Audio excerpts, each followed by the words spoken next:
Hola, ¿cómo están? Hoy vamos a presentar la clase sobre el músculo como órgano endocrino. Con este fin vamos a dar el significado y los tipos de secreción. Secreción significa la acción y efecto de secretar, segregar o separar. Se refiere a la producción y liberación de sustancias por las células o glándulas del organismo. Y en cuanto a los tipos de secreción, tenemos la secreción exócrina y la secreción endócrina.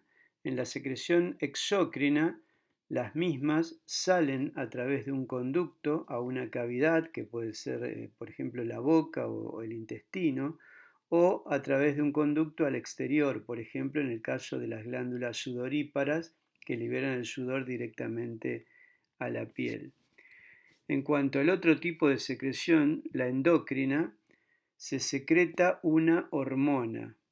Esta se libera directamente a la sangre y actúa en general a distancia sobre un receptor celular en un órgano blanco o una célula blanco, y a partir de aquí se provocan acciones fisiológicas en el interior de la célula. Describimos los mecanismos de secreción. En la secreción merocrina se libera la secreción por exocitosis y no hay lesión en la célula secretora. En la secreción apócrina se realiza por un extremo o ápex de la célula y se involucra una pérdida parcial de la membrana plasmática y del citoplasma. En la secreción holócrina, holos significa la totalidad, la célula se destruye durante el proceso de secreción y parte importante de su contenido se libera realizando un proceso de apoptosis, que es una especie de necrosis programada. Si describimos la secreción según el sitio de acción, tenemos en primer lugar la secreción endocrina, que como ya dijimos, se secreta una hormona directamente a la sangre y esta actúa en general a distancia sobre un receptor celular en un órgano o en una célula blanco y luego esto provoca determinadas acciones fisiológicas. En la secreción parácrina, el producto secretado actúa sobre un receptor que está ubicado en una célula vecina. Y finalmente, en la secreción autócrina, el producto de secreción actúa sobre un receptor en la misma célula que lo liberó. Vamos a definir entonces ahora una hormona que es el producto de liberación de la secreción endocrina. Una hormona es una sustancia química que es secretada a la sangre por una célula especial que actúa como mensajera y cuya función es indicar a otras células que cumplan determinadas funciones. Estas pueden ser la activación, la inhibición o la regulación de un proceso. Desde el punto de vista de la clasificación de acuerdo a su estructura química, podemos dividir las hormonas en 6 grupos. En un primer grupo están las aminas, el ejemplo es la hormona tiroidea y las catecolaminas, la adrenalina o noradrenalina. En segundo término, los esteroides. Este grupo incluye a las hormonas sexuales, los progestágenos y los corticoides. En el tercer grupo de hormonas estarían los péptidos. Recuerden que los péptidos son uniones de aminoácidos que constituyen uniones peptídicas. Y aquí tenemos las hormonas que derivan del hipotálamo, las hormonas gastrointestinales, las leptinas que se liberan del tejido adiposo y los factores de crecimiento que salen de varios órganos, como vamos a ver más adelante. En cuarto lugar tenemos el grupo de proteínas. Acá están las hormonas liberadas de la hipófisis, como la TSH, que es la hormona estimulante de la tiroides, la prolactina, la somatotrofina o hormona de crecimiento, la folículo estimulante y la luteinizante, que son reguladoras de hormonas gonadales. Luego hay otra hormona que se llama PPOMC, esto es la sigla de preproopiomelanocortina, que son los precursores de las hormonas estimulantes de los melanocitos. Y también las hormonas pancreáticas, como el glucagón y la insulina, están dentro del grupo de proteínas. En el quinto grupo están las hormonas derivadas de ácidos grasos. Acá tenemos el ácido araquidónico, cuyos intermediarios son el tromboxano, que interviene en la coagulación, y las prostaglandinas, que intervienen en el dolor, en la inflamación y en la vasodilatación. Y finalmente hay un grupo que constituyen gases, que es el óxido nítrico, que tiene un rol importante, digamos, en la vasodilatación de los órganos. En cuanto al mecanismo de acción hormonal, se produce la unión a un receptor, luego se genera una reacción post-receptor que termina en el genoma y se induce la síntesis de una proteína específica. El ejemplo es el de la insulina, que actúa como una especie de llave, se une a la cerradura, que sería el receptor, es decir, hay una interacción estereoquímica donde se acoplan los dos elementos y eso hace una serie de modificaciones que permite la apertura del canal para la entrada de glucosa a la célula. Por otra parte, las hormonas hidrosolubles tienen el receptor en la membrana plasmática y las hormonas liposolubles, es decir, las derivadas de esteroides, tienen el receptor en el citoplasma o en el núcleo. Para continuar avanzando vamos a hacer un repaso del sistema endocrino diciendo que es un conjunto de glándulas y órganos que elaboran hormonas, las liberan a la sangre para que lleguen a los tejidos y órganos de todo el cuerpo y estas hormonas controlan muchas funciones importantes, por ejemplo el crecimiento, el desarrollo, el metabolismo y la reproducción. El diencéfalo es la parte del encéfalo que está involucrada en la función endocrina. En ese sentido, parte del diencéfalo está formado por el hipotálamo, la hipófisis y la glándula pineal. En cuanto a la organización jerárquica, se organiza en ejes. Los ejes se denominan genéricamente hipotálamo, hipofisario, órgano blanco. Un primer eje es el eje hipotálamo hipofisario tiroideo, es decir, entre el hipotálamo, la hipófisis y la glándula tiroides. Un segundo eje es el hipotálamo hipofisario gonadal, donde el órgano blanco final son las gónadas, es decir, los testículos en varones y ovarios en las mujeres.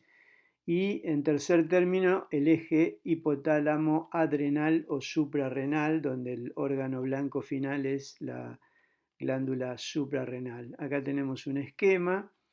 Las hormonas liberadas del hipotálamo genéricamente se denominan liberinas.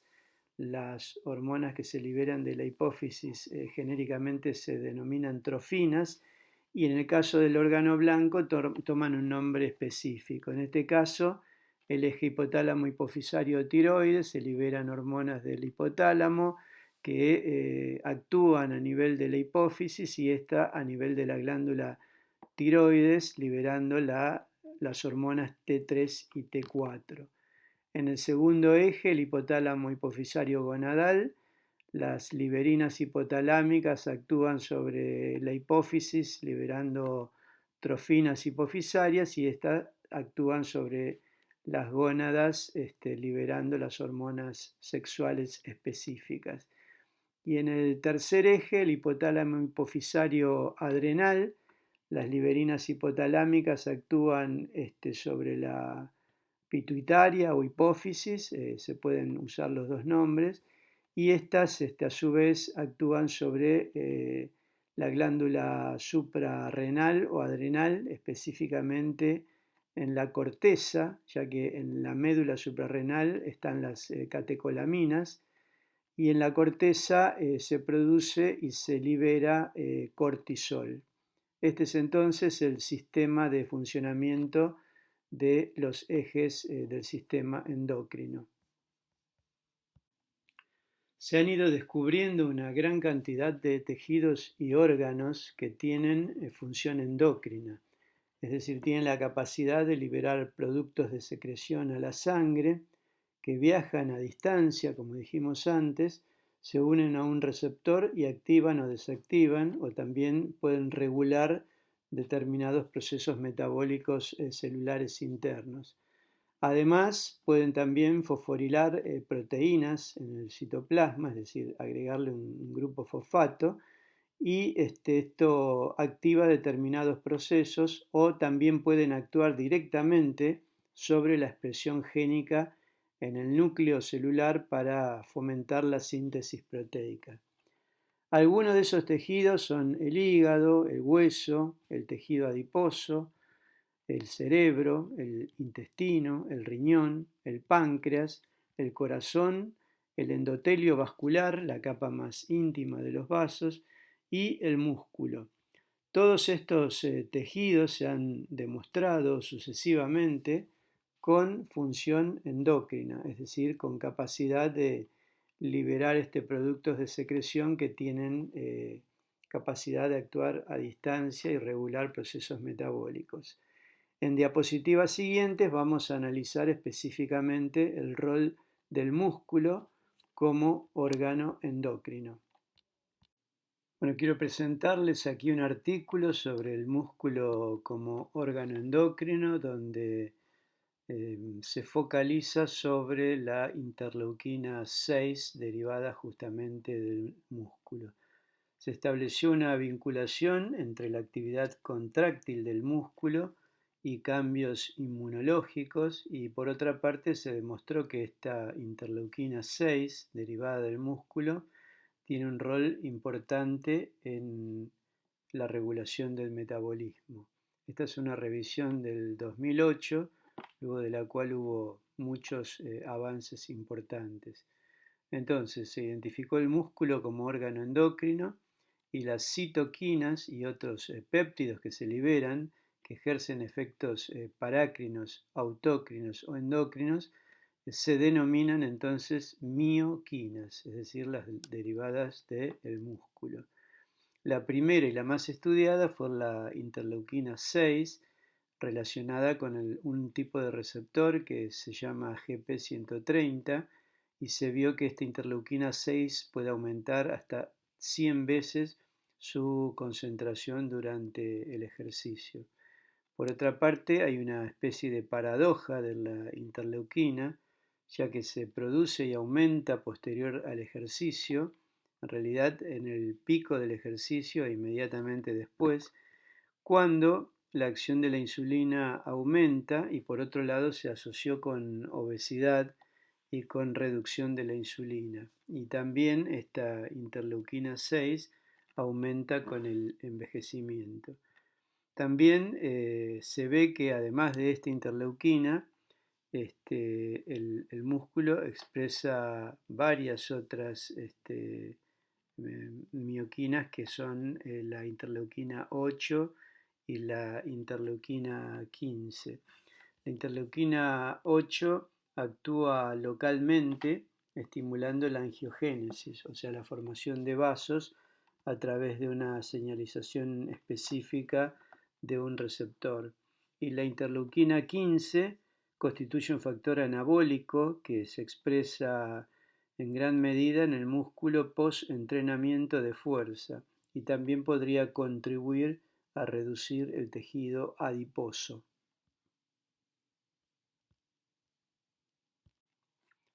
Tanto durante la sepsis como durante el ejercicio se produce una liberación de mioquinas en gran medida.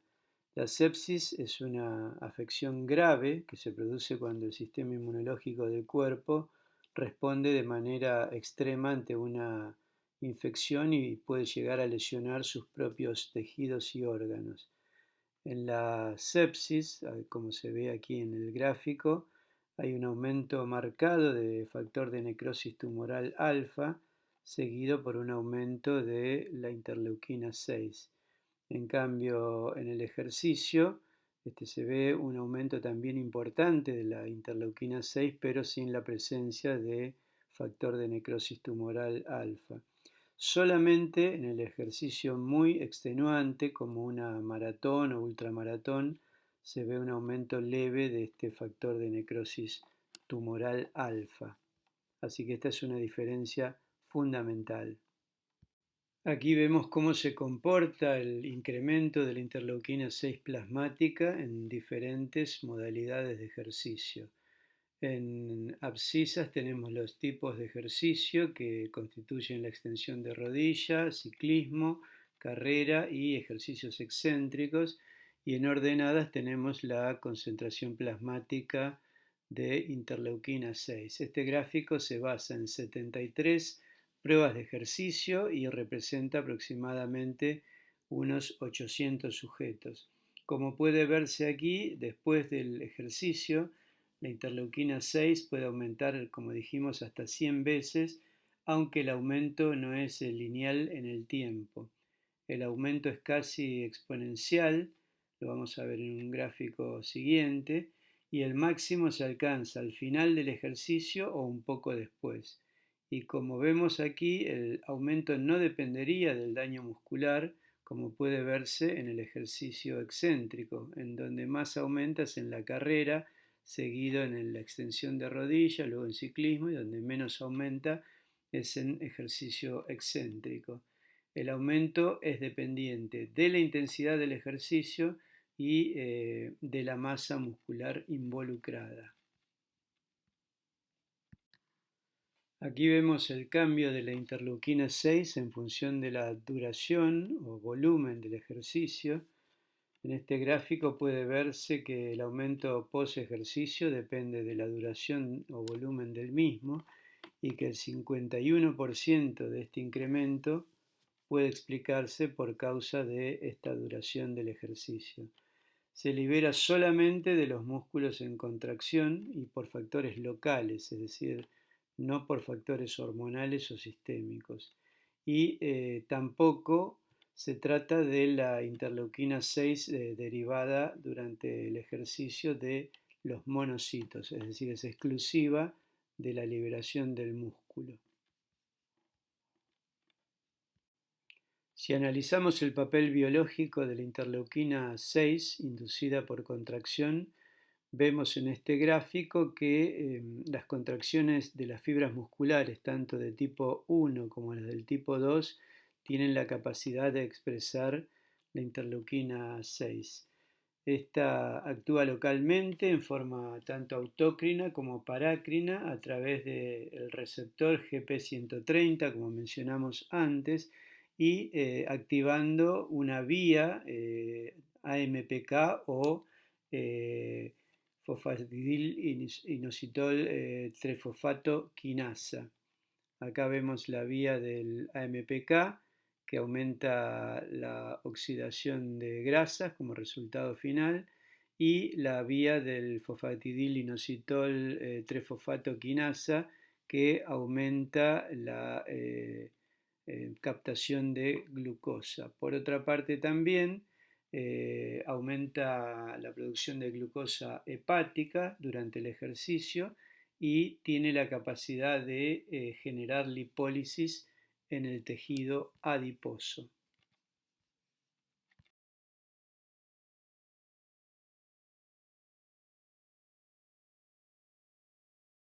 Bien, y ahora vamos a analizar cómo es la regulación de la interleuquina 6 en el proceso de adaptación al entrenamiento, es decir, el ejercicio crónico.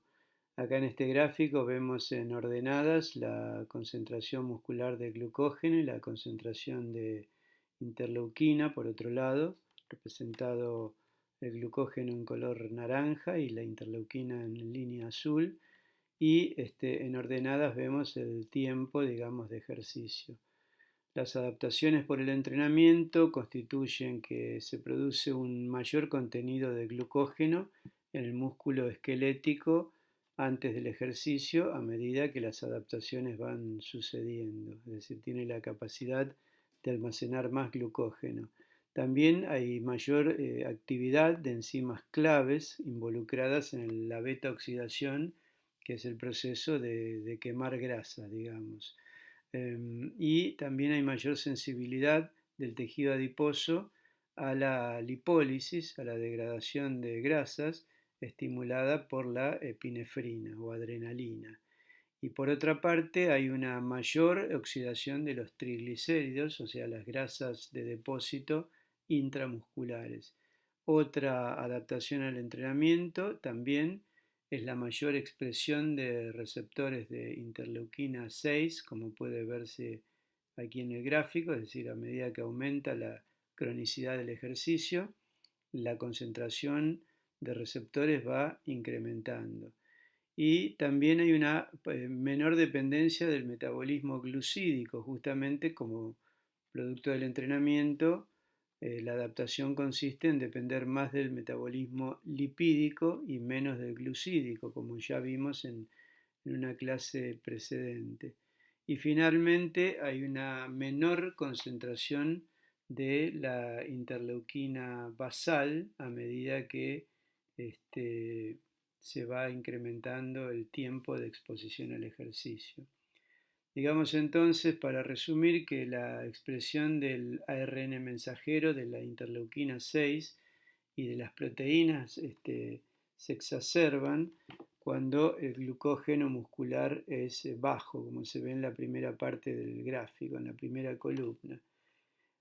Por otro lado, la ingestión de glucosa atenúa este aumento plasmático de interleuquina inducida por ejercicio. Y como vemos en color naranja, el glucógeno, la reducción del glucógeno aumenta la adrenalina y estimula la transcripción del gen de la interleuquina 6, entonces se producen estos cambios. Y finalmente el óxido nítrico, las vitaminas antioxidantes, que son la vitamina C y la E, tienen la capacidad de atenuar la expresión de interleuquina 6.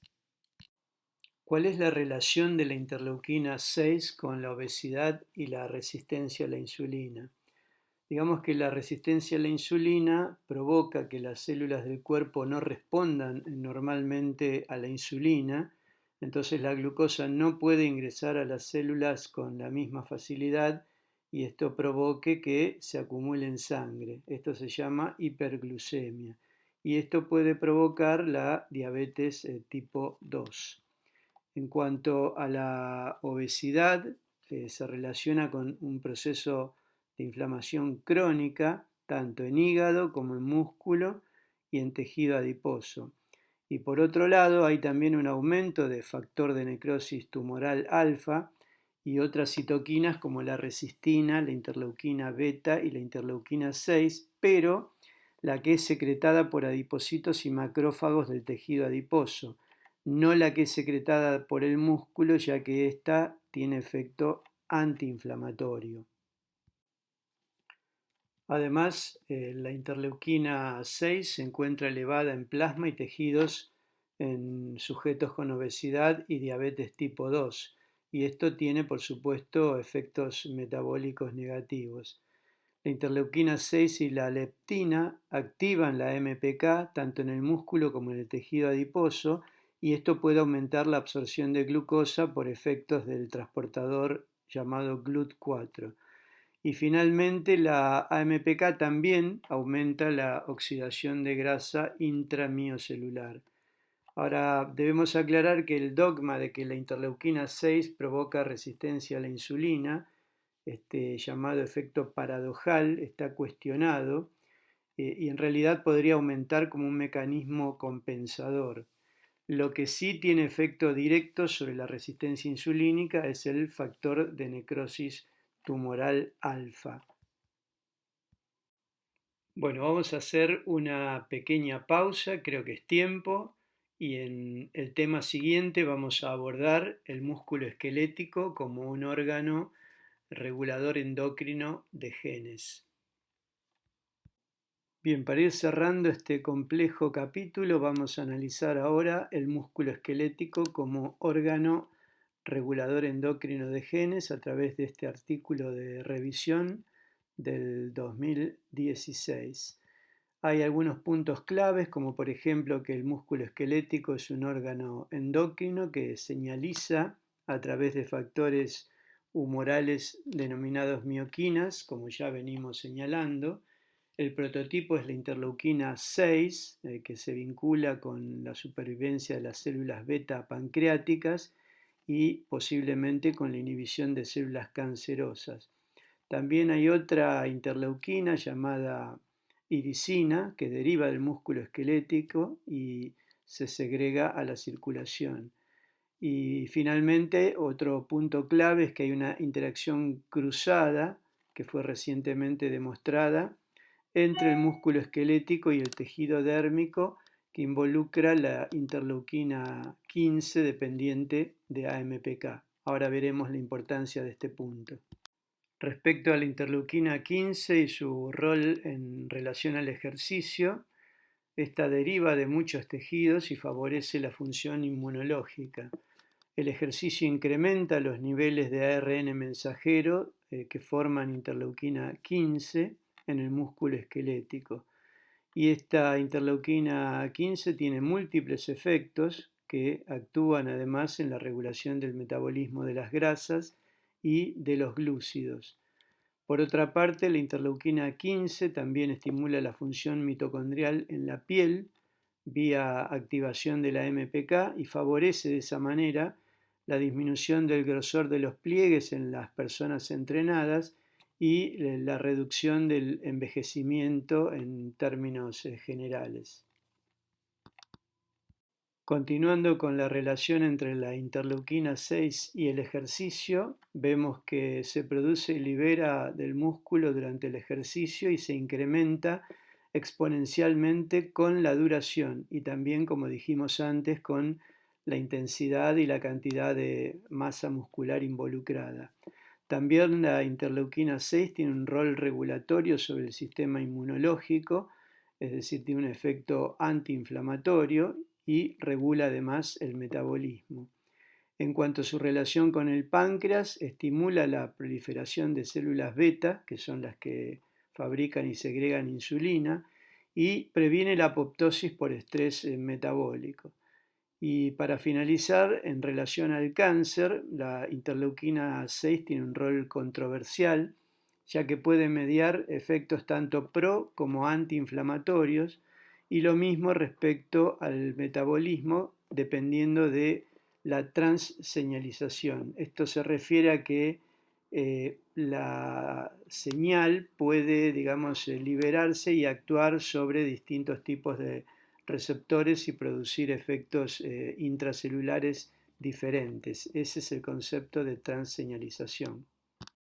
Por último, vamos a nombrar dos mioquinas más que tienen relación con el ejercicio, que también son importantes.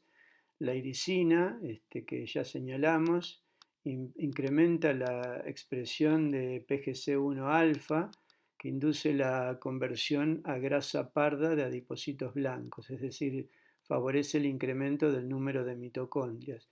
Esto mejora el gasto energético basal, ayuda a perder peso y mejora el metabolismo glucídico.